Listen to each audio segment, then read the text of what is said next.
What kind of revelations could have been so threatening that the Book of Enoch was censored? And it happened that when the sons of men multiplied, in those days, beautiful daughters were born to them. And the angels, the sons of heaven, saw them and desired them. Come, let us choose wives from among the daughters of men and beget children. And they became pregnant, and they gave birth to great giants, who consumed all the acquisitions of men. Apocryphal Book of the Watchers, attributed to Enoch, 100 years before Christ. But, is there physical evidence of the existence of giants on earth? Could the remains of bones and artifacts found be evidence of the existence of these beings? According to the Aztecs, there was a race of terrible giants called the Quinametsin. According to these ancient beliefs, it was these giants who built many of the most imposing and mysterious monuments that still stand in the region. Many may think that this is just mythology. However, in 1995, in the municipality of Romita, in the state of Guanajuato, Mexico, the professor of plastic arts and sculpture Tito Serrano found 7 skeletons buried in an ancestral manner, following the rituals of the ancient Otomi and Chichimeca, the native cultures of the area. These skeletons, instead of having the typical dimensions of human beings, measured almost 3 meters, about 10 feet, in height each, an unusual height given that the locals of that time barely reached 1.5 meters, about 5 feet. Upon closer examination of these remains, Professor Serrano and his team found even more fascinating and mysterious characteristics. The skulls of these giants had a peculiar shape, described as similar to a light bulb, and the eye sockets of these skulls were disproportionately large compared to a standard human skull.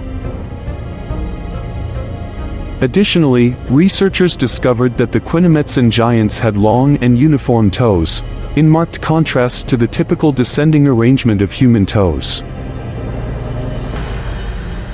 Following the shocking discovery of the 7 Quinametsin giant skeletons in Romita, Guanajuato, the National Institute of Anthropology and History, INH, of Mexico intervened to conduct thorough investigations of these extraordinary findings.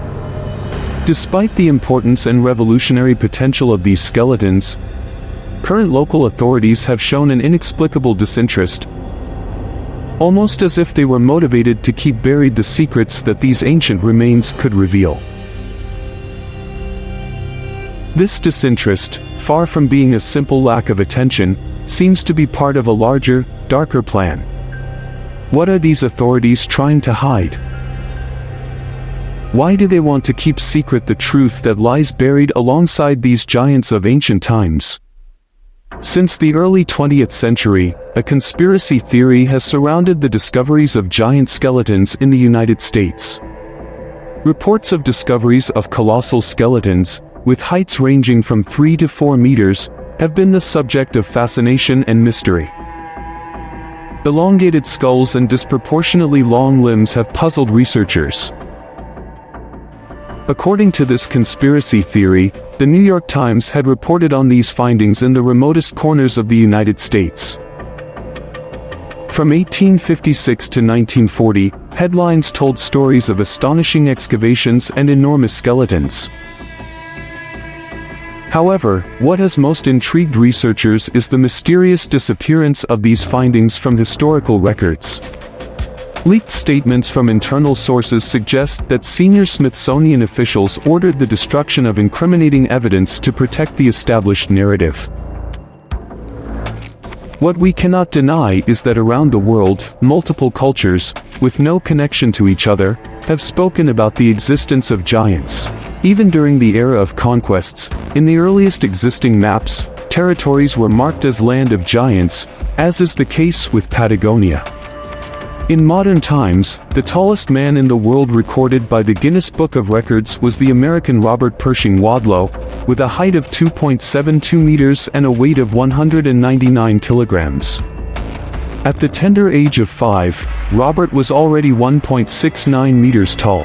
Unfortunately, he died at only 22 years old, so it is believed that if he had lived longer, he would have been taller, as he never stopped growing. There have been findings all over the world that support the idea that giants walked the earth a long time ago, from the mythological stories of the Titans to the mighty Goliath. The existence of giants is mentioned in the most important book of humanity, the Bible. In Genesis 6 verse 4, the first mention of giants is found. There were giants on the earth in those days, and also afterward, when the sons of God came into the daughters of men and they bore children to them. Those were the mighty men who were of old, men of renown. But who were these giants mentioned in the Bible? Were they simply large humans, or something more? In the Bible, these beings are referred to as Nephilim. Some suggest that the Nephilim were a hybrid race of beings, born from the union between the sons of God and the daughters of men. This interpretation has led to the idea that the Nephilim were not simply humans but a kind of divine and earthly beings. In different translations of the Old Testament, the word Nephilim has been translated as giants or titans. In the apocryphal book attributed to Enoch, we find a detailed description of the creation of giants and their subsequent destruction. But who was Enoch? Why is there so much mystery and prohibition surrounding this character? Enoch, known as a devout follower of God, is an enigmatic figure in the scriptures, briefly mentioned in the current versions of the Old Testament. It is said that he walked with God, and he was not, for God took him. It is important to clarify that in the Old Testament, two characters named Enoch are referenced. The first is the firstborn of Cain, and the second is the son of Jared, a descendant of Seth, the son of Adam, who is the father of Methuselah and great-grandfather of Noah. This is the Enoch who walked with God. Hebrews 11 verse 5, by faith Enoch was taken up so that he should not see death, and he was not found, because God had taken him. Now before he was taken, he was commended as having pleased God. The Book of Enoch is traditionally considered a work written by Enoch himself, who, according to legend, received direct revelations from God. It is believed to have been written over a period extending from 300 BC to 100 AD. In a time before the formation of Christianity, the Book of Enoch was incredibly popular. However, over time, it was excluded from the Hebrew version of the Bible and discredited by most churches. The belief holds that Enoch, after his mysterious encounters with God, felt the need to convey the profound truths and divine revelations that were entrusted to him. The Book of the Watchers is one of the most controversial. The Watchers, or Gregory angels, were celestial beings whose original task was to observe and protect humanity, acting as the bridge between God and earth. However, instead of fulfilling this mission, they succumbed to temptation and strayed from the path of light. According to the Book of Enoch, these rebellious angels not only became involved with humans but also taught them forbidden arts and knowledge. Among these teachings were practices such as magic, weapon making, and, interestingly, even cosmetics. 1 Enoch, chapter 6, we find, "And it happened that when the sons of men multiplied, in those days, beautiful and comely daughters were born to them. And the angels, the sons of heaven, saw and desired them, and they said to one another, Come, let us choose wives from among the children of men and beget children. And Semjaza, who was their leader, said to them, I fear that indeed you will not agree to do this deed, and I alone shall have to pay the penalty of a great sin. And they all answered him and said, Let us all swear an oath, and all bind ourselves by mutual imprecations and not to abandon this plan but to do this thing. In total, there were 200 angels who descended in the days of Jared on the summit of Mount Hermon. The offspring of these unions between the Watchers and human women were the Nephilim, giant and powerful beings who walked the earth, whose height was 3,000 cubits. These giant warriors, described as the corrupt descendants of angels and humans, sowed chaos and fear among humanity. It is said that the Nephilim were an unstoppable force, consumed by the desire for power and control. Their presence on earth marked an era of unprecedented violence and corruption. They consumed all the acquisitions of men, and when men could no longer sustain them, the giants turned against them and devoured humanity. They began to sin against birds, beasts, reptiles, and fish, and to devour one another's flesh and drink the blood. But this was not the only sin committed by the Watchers. In the 8th chapter of Enoch, it mentions how these angels brought more than giants to the earth. Azazel taught men to make swords, knives, shields, and breastplates, and made known to them the metals of the earth and the art of working them, bracelets, and ornaments. And much impiety arose, and they committed fornication, and were led astray, and became corrupt in all their ways. Azazel taught enchantments and root cuttings, Armoros the resolving of enchantments, Barakijal taught astrology, Kokabel the constellations, Ezekiel the knowledge of the clouds, Arakiel the signs of the earth, Shamziel the signs of the sun, and Sariel the course of the moon. And so each of these angels brought impurities and disgrace to the earth. The Nephilim had already destroyed everything in their path, and few men were left, and very few were righteous, only 8 to be exact. Amid anguish and lamentations, they called upon God, but their pleas did not reach him, for the bridge between earth and God were the Watchers, the cause of so much misfortune. However, Noah and his family cried out, and Michael listened. From heaven, he and his brothers, Uriel, Raphael, and Gabriel, looked upon the earth with compassion and saw it covered in blood, and all the good that God had created was destroyed. And they said to one another, "The earth, devoid of inhabitants, cries up to the gates of heaven." Then the Most High sent Uriel to the son of Lamech, and said to him, "Go to Noah and tell him in my name, hide yourself. The whole earth will be destroyed, and a flood will come upon the entire earth, and everything on it will be destroyed.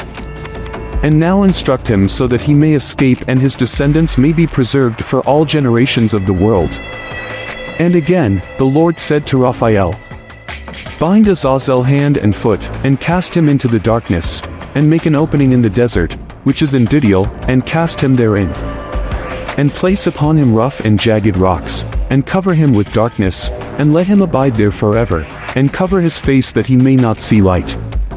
And heal the earth which the angels have corrupted, and proclaim the healing of the earth, that they may heal the plague, and that all the children of men may not perish because of all the secret things that the Watchers have disclosed and have taught their sons." And to Gabriel, the Lord said, "Proceed against the bastards and the reprobates, and against the children of fornication, and destroy the children of the Watchers, send them one against the other so that they may destroy each other in battle." And the Lord said to Michael, "Go, bind Azazel and his associates who have united with women to have defiled themselves with them in all their uncleanness.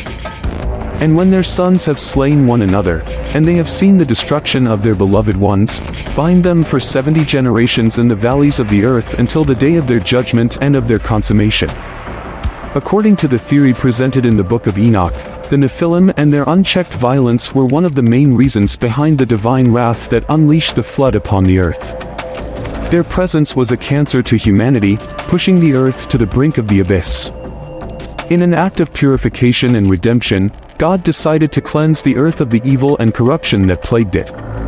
The flood of Noah was the means by which humanity and the Nephilim were purged from the face of the earth. For 40 days and 40 nights, the flood covered the earth, wiping out all impious and malevolent life. Only Noah, his family, and the creatures of the ark survived the cataclysm. After the flood, the earth emerged renewed and purified. It was a new beginning for humanity, an opportunity for redemption, and a reminder of divine wrath against evil. Despite its fascinating content and influence on religious history, the Book of Enoch was excluded from standard biblical texts. Many of the stories differ and contradict each other. While it is true that these stories are fascinating, it is very likely that the writing was not done by Enoch himself, but rather that the authors of the time took his name to lend importance to the book. The antiquity of this book dates back to 100 BCE. We know that Enoch could have lived around 1700 BCE, according to Genesis. In chapter 5, we know that Enoch lived 365 years. As it is mentioned, all the days of Enoch were 365 years. As we know, the years before Christ are counted backward from the year considered the birth of Jesus Christ. Therefore, the year 1700 BCE is actually older than the year 100 BCE. The lower number indicates a year closer to the time of Christ's birth, while a higher number indicates a year further back in the past. Hence, the difference in years is vast. It is not very likely that Enoch wrote this book. What is possible is that an oral tradition was passed down through thousands of years, which, like a game of telephone, became worn and transformed by the imagination of those who transmitted the stories. The vast difference in years between the described events and the manuscripts we possess raises the question, was it really Enoch who wrote it, or was it the product of an oral tradition distorted over time? One thing is clear, the giants, the Nephilim, are an intriguing part of our history. While the existence of these beings has been a subject of debate and mythology, archaeological evidence and ancient accounts suggest that they did exist. And now, I would like to know what you think. Do you believe that the Book of Enoch was written by Enoch himself, or do you think it was the result of the imagination of a later writer? Perhaps a sect or group dedicated to preserving these stories? Without a doubt, it is a fascinating story, just like the story of Lucifer. Have you ever wondered, why did he really fall from heaven? What was he like before his fall? What role did he play in heaven? The answers to all these questions can be found here in this video.